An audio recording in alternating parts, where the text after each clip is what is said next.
বাবার হুবহু ফটোকপি। ছোটবেলা থেকেই হতে চাইতেন বাবার মতো, হয়েছেও তাই। মাত্র 11 বছর বয়সেই পেয়েছেন তুমুল জনপ্রিয়তা, পেয়েছেন টাইম স্কোয়ারের মতো জনপ্রিয় জায়গায় কাজ করার সুযোগ। বলছিলাম দক্ষিণী তারকা মহেশবাবুর কন্যা সিতারার কথা। 4 জুলাই আমেরিকার স্বাধীনতা দিবসের দিন তার ছবি ফুটে ওঠে টাইম স্কোয়ারের বিলবোর্ডে। সিতারাই প্রথম যে কিনা মাত্র 11 বছর বয়সে এই কৃতিত্ব অর্জন করতে পেরেছে।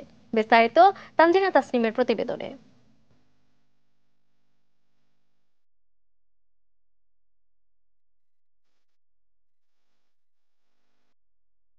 বয়স এখন তার মাত্র 11 বছর। এই বয়সে মডেলিং এর দুনিয়ায় অন্যতম পরিচিত মুখ সিতারা।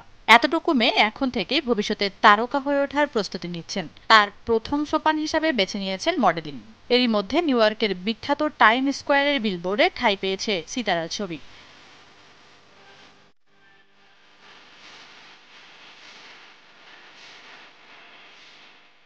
বিখ্যাত একটি জুয়েলারি সংস্থার প্রচারের মুখ হিসাবে কাজ করছেন তিনি। সেই গয়নার ব্র্যান্ডের প্রচার করতেই নিউ ইয়র্কের টাইম স্কোয়ারের বিলবোর্ডে ভেসে উঠেছিল সিতারার মুখ। সিতারাই প্রথম যে কিনা মাত্র 11 বছর বয়সে এই কৃতিত্ব অর্জন করতে পেরেছে।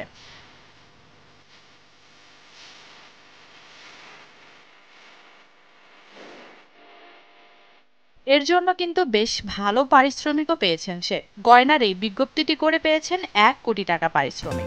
যদিও সেই টাকার 1 পয়সাও নিজের জন্য রাখেননি সে। জীবনের প্রথম উপার্জনের টাকা দান করে দিয়েছেন একটি স্বেচ্ছাসেবী সংস্থাকে।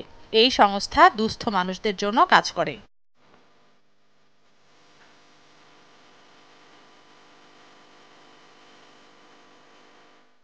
তার সাফল্যে গর্বিত বাবা মহেশ এবং মা নম্রতা। মেয়ের উদ্দেশ্যে লিখেছেন, তোমাকে নিয়ে গর্ব হচ্ছে, এভাবেই তোমার দীপ্তি ছড়িয়ে পড়ুক।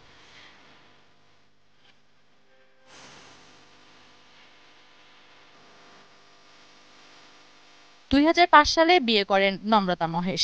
তার আগে পর্যন্ত বলিউড চুটিয়ে কাজ করেছেন নম্রতা, কিন্তু বিয়ের পর তিনি পাকাপোক্তভাবে অভিনয় ছেড়ে দেন। বিয়ের 1 বছরের মাথায় তাদের পুত্র সন্তানের জন্ম হয়। তার 5 বছরের মাথায় হয় সিতারা।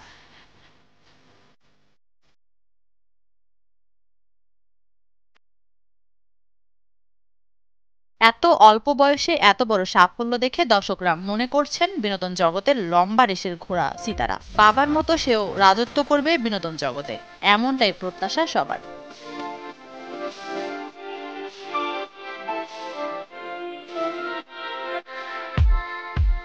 তানজিনা তাসনিম, আর টিভি।